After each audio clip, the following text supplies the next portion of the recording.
नमस्कार प्यारे स्टूडेंट, आप सभी का स्वागत है आपके अपने YouTube चैनल लेट्स डिस्कस में।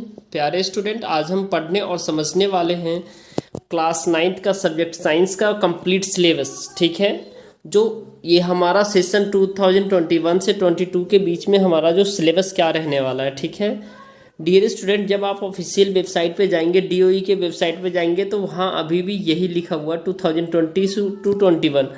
तो ये आपका जो है ना, ये टेक्निकल एरर है, आपको ये दिखेगा। ठीक है, तो ये नया सिलेबस आपका यही है। ठीक है, ये आपका यहाँ पे 2021 से 22 लिखना ये मिस कर गया है। ठीक है, तो ये टेक्निकल एरर है, बाकी यही आपका सिलेबस है जो आज मैं बता रहा हूँ। तो यह एपिसोड आपको सिलेबस के ऊपर फोकस करेगा। ठीक है, और जिसमें आपके जो मोस्ट इम्पोर्टेंट टॉपिक है उसको भी साथ साथ में डिस्कस करेंगे, बताएंगे जो कौन सा इम्पोर्टेंट है। ठीक है, तो चलिए, matter its nature and behaviour, इसमें 27 मार्क्स के रहेंगे आपके। Organisation in the living world में ये आपका 26 मार्क्स के रहेंगे। और मोशंस, फोर्स एंड वर्क्स ये आपका 27। टोटल आपके 80 मार्क्स हो जाएंगे। 20 मार्क्स आपके इंटरनल है, तो टोटल आपके आ जाएंगे 100 मार्क्स। राइट, अब देखिए कंटेंट वाइज हम देखेंगे डियर स्टूडेंट, जो ये कंटेंट वाइज हमारा कौन सा टॉपिक और कौन सा इंपॉर्टेंट भी है, साथ साथ मैं दोनों को बताते चलूंगा। राइट, जैसे आप कंटेंट में आप देख सकते हैं, पहला यूनिट फर्स्ट में matter its nature and behaviour के लिए चैप्टर सेकेंड है आपका पहला, जैसे is matter around us pure, यानी ये चैप्टर सेकेंड है, ये आपका कंप्लीट आएगा। इसमें आपका जो है ना, एलिमेंट क्या होता है, कंपाउंड क्या होता है, mixture, heterogeneous and homogeneous mixtures, colloidal and suspension. और कोलाइडल और सस्पेंशन ये मोस्ट इंपॉर्टेंट टॉपिक है, ये आपके पूछे जाते हैं। कंपाउंड एंड मिक्सचर में भी डिफरेंस पूछे जाते हैं, होमोजीनियस और हेट्रोजीनियस में भी पूछे जाते हैं। राइट, अब देखिए सजेस्टिव प्रैक्टिकल इसके अकॉर्डिंग क्या होगा, a true solution of common salt, sugar and alum का। इसमें प्रैक्टिकल में आपको जो है ना, इस यहाँ से टॉपिक पूछे जा सकते हैं, जो ये टॉपिक दिए हुए हैं। ठीक है, a suspension of soil, chalk powder and fine sand in water, colloidal solutions of starch in water and the egg albumin milk in water and distinctions between these on the basis of transparency, filtration criteria, stability. यहाँ से आपके पूछे जा सकते हैं practical exam में। Right, suggestive practical और भी क्या है, जैसे preparation of mixtures, compound using iron fillings and the sulfur powders and the distinctions between these on the basis of the appearance, that is homogeneity and the heterogeneity, behavior towards the magnet, behavior towards carbon disulfate, disulfate as a solvent और effect of heat। तो ये सारे suggestive topic है आपके जो practical का। ठीक है, तो इसके बाद सजेस्टिव प्रैक्टिकल टॉपिक है performing the following reaction and classifying them as physical or chemical changes, iron with the copper sulfate solution in water, burning of magnesium ribbon in air, zinc with the dilute sulfuric acid, heating of copper sulfate crystals, sodium sulfates with the barium chloride in the form of the solutions in water। चलिए, तो unit first में matter its nature and the behaviour, इसका third chapter आपका atom and molecule पढ़ेंगे हम। Right, तो अभी तक जो साइंस में हमारा फर्स्ट चैप्टर नहीं आ रहा, सेकंड चैप्टर आ रहा है, थर्ड चैप्टर आ रहा है, और फर्स्ट में से मोस्टली जो आपको पूछा जाएगा डियर स्टूडेंट, ये आपके होंगे ये सारे प्रैक्टिकल वर्क। ठीक है, और ये जो प्रैक्टिकल जहाँ से पूछे जाएंगे, ये तीनों टॉपिक आपको जो सजेस्टिव टॉपिक है यहीं से कोई भी एक दे दिया जाएगा, और आपसे फिर बोलेंगे प्रैक्टिकल बना करके आप दिखाओ। राइट, तो एटम्स एंड मॉलिक्यूल्स में पार्टिकल्स ऑफ नेचर पढ़ेंगे, बेसिक यूनिट पढ़ेंगे, atoms and molecules, laws of chemicals combinations, atom and atomic and molecular mass, mole concept. Dear student, mole concept is most important है, relationship of moles to mass of the particle and numbers, law of chemical combination. तो इसमें जो important है ये है आपका, important आएगा आपके एग्जाम में। राइट, मॉलिकुलर मास भी आएगा, मोल कंसेप्ट भी आएगा। ठीक है डियर स्टूडेंट, इसमें अगर प्रैक्टिकल जो वर्क कराएंगे, verification of law of conservation of mass in a chemical reactions, और ये आपके सब्जेक्टिव क्वेश्चंस के लिए भी मोस्ट इंपॉर्टेंट है, और ये पूछे जाएंगे आपके एग्जाम में dear. Now the chapter number 4, structure of the atom. Structure of the atom में हमें क्या पढ़ना है? Electrons, protons and neutrons, valency, chemicals, formula of the common compound and the isotope and isobar. इसमें से आपको जो है ना वैलेंसी इंपॉर्टेंट है डियर स्टूडेंट, ठीक है, common compound, isotopes and isobars, ये जरूर आते हैं एग्जाम में। And now the question unit हम सेकेंड देखेंगे, organisation in living world. Living world में जैसे the fundamental unit of life, ये कंप्लीट मोस्ट इंपॉर्टेंट है। Cell as a basic unit of the life, prokaryotic and eukaryotic cells, multi cellular organism, cell membranes, cell wall, cell organelles and the inclusions, chloroplast, mitochondria, vacuoles, endoplasmics, reticulums, Golgi का apparatus, nucleus, chromosomes, basic structure, number.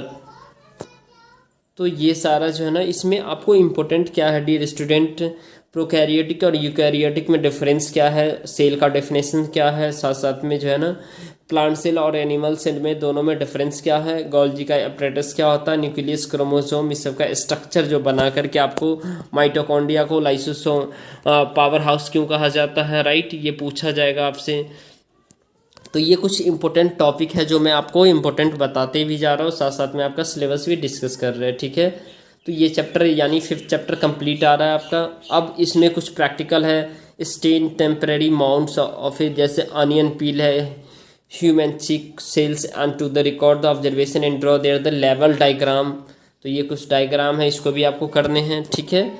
Chapter 6 में tissue, organs, organ systems, organism, structure and function of animals and plant tissue. Structure और function जो है ना animal और plant tissue का, only 4 types of tissue in animals, meristematics and permanent tissue in plants. And practical भी है, parenchyma है, collenchyma, sclerenchyma tissue in plants and striped smooth in the cardiac muscles fibers and the nerve cells in animals from the permanent slide and the drawing of the there the level diagram. Now the chapter number 13 है why do we fall ill, हम बीमार क्यों पड़ते हैं। This is most scoring chapter, तो आप यहाँ से अच्छे स्कोर कर पाएंगे dear student. Healthy and disease दोनों में डिफरेंस आता ही है, health and its failure, infection and non-infectious disease, they are the causes and the manifestations, disease caused by microwaves, virus, bacteria and protozoa, and they are the preventions, principles of treatment and the preventions, pulse polios programs and the immunizations. Now unit 3 हम discuss करेंगे dear student, जिसमें हम ये physics का part है mostly, ठीक है। तो इस फिजिक्स का पार्ट में जो है ना बहुत अच्छे से इसको हम डिस्कस करेंगे। जैसे पहला चैप्टर आपका मोशन है, ठीक है। मोशन में हम पढ़ेंगे डिस्टेंस एंड डिस्प्लेसमेंट, और ये मोस्ट इंपॉर्टेंट टॉपिक है, दोनों में डिफरेंस आते हैं। Velocity, uniform and non uniform motions along a straight lines, accelerations, distance, time and velocity, time graph for uniform motions and uniformly accelerated motions, derivations of equations of motions by graphical method, elementary idea of uniform circular motions. This is also too important. और force and law of motion, तो पहला chapter आपका motion है, 9th chapter force and law of motion है, जिसमें force and motion हम पढ़ेंगे, Newton's first law, second law, third law, तो ये फर्स्ट, सेकंड और थर्ड में से एक लॉ डेफिनेटली आपके एग्जाम में आते हैं, ठीक है dear student. Action and reactions, force, inertia of the body, inertia and the mass, momentum, momentum भी काफ़ी इंपॉर्टेंट है, force and accelerations, elementary idea of the conservation of momentum, that is also too important. Chapter 10 में gravitation, gravitation is the part of the very important part of the your physics sections. Gravitation में हम पढ़ते हैं जी dear student universal law of gravitation, जो most important है, force of gravitation of earth, जिसे gravity का देखते, ग्रेविटी जिसका वैल्यू 9.8 होता है, accelerations due to the gravity, mass and weight और फ्री फॉल, मास और वेट में डिफरेंस क्या है, कुछ इसमें डियर स्टूडेंट सजेस्टिव जो है ना क्या प्रैक्टिकल टॉपिक है, तो ये प्रैक्टिकल टॉपिक आपके दिए जा सकते हैं, ठीक है। अब वर्क एंड एनर्जी देखेंगे dear student, work and energy जैसे work done by a force, energy, power, kinetic and the potential energy, law of conservation of energy. ठीक है, तो वर्क डन भी ये हम देखेंगे, मोस्ट इंपॉर्टेंट है, और ओनली फॉर इंटरनल असेसमेंट। अब देखिए इसमें डियर स्टूडेंट ये सिर्फ इंटरनल असेसमेंट के लिए, जैसे आप सभी को पता है जो learner are assigned to read the below listed unit 5, they can encourage to prepare a brief write up on any one concept of unit in their the portfolios. This may be an assessment for internal assessment, and credit may be given periodic assessment portfolio. This portion of unit not to be assessed in the year end examination. Next है chapter dear student unit 4 में our environment. Our environment इसमें जैसे natural resources काफ़ी important है chapter. ठीक है, physical resource air, जिसमें हम एयर पढ़ते हैं, ये मोस्ट स्कोरिंग चैप्टर है dear student. Water, soil, air of respirations of for combinations for the moderating temperatures, movements of air and its role in the bringing rains across India, air, water and soil of the pollutions. Brief introductions, holes in ozone layers and the probable damage, biogas, chemical cylinder in nature, water, oxygen, carbon dioxide, ये सब सारे काफ़ी important है ये आपके topic. ठीक है, और मोस्ट स्कोरिंग सब्जेक्ट है। इसको आपने पहले भी क्लास 8th में भी आपने नाइट्रोजन साइकिल पढ़ा होगा, ऑक्सीजन साइकिल पढ़ा होगा, डैट इज जस्ट उसका एक्सटेंडेड फॉर्म है। अब देखिए 20 मार्क्स आपके कैसे मिलेंगे डियर स्टूडेंट। ठीक है, 20 मार्क्स आपके मिलेंगे कैसे, जैसे इसमें पीरियडिक असेसमेंट है, जैसे 5 मार्क्स और 5 मार्क्स, टोटल 10 मार्क्स आपका पीरियडिक असेसमेंट यानी पीरियडिक एग्जाम होगा, उस सब के 10 मार्क्स मिलेंगे।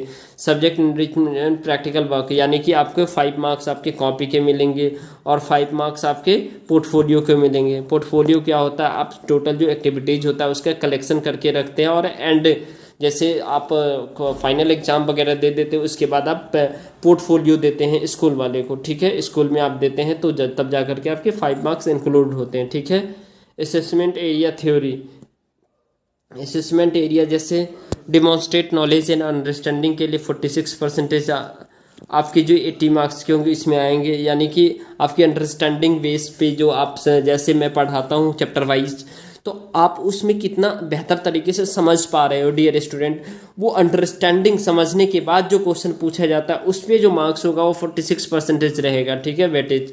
उसके बाद एप्लीकेशन ऑफ नॉलेज यानी कंसेप्ट के अकॉर्डिंग, जैसे कंसेप्चुअल नॉलेज होगा उसमें 22 मार्क्स परसेंटेज रहेगा। और एनालाइज, इवेल्युएट एंड क्रिएट, ये आपको जैसे एनालाइज करना है, जैसे सपोज डेट व्हाट इज मिश्रण, तो मिश्रण 2-4 एग्जाम्पल दे देंगे, उसमें से बोलेंगे ये मिश्रण का एग्जाम्पल है, 2-4 एग्जाम्पल आपको खुद से देने के लिए बोलेंगे, तो एनालाइज करने के लिए बोलते हैं, इवेल्युएट करने के लिए, तो ये 32% आता है। तो ओवरऑल डियर स्टूडेंट आपका 80% मार्क्स हो जाते हैं, 80 मार्क्स हो जाते हैं। ठीक है, तो I hope dear student you got it.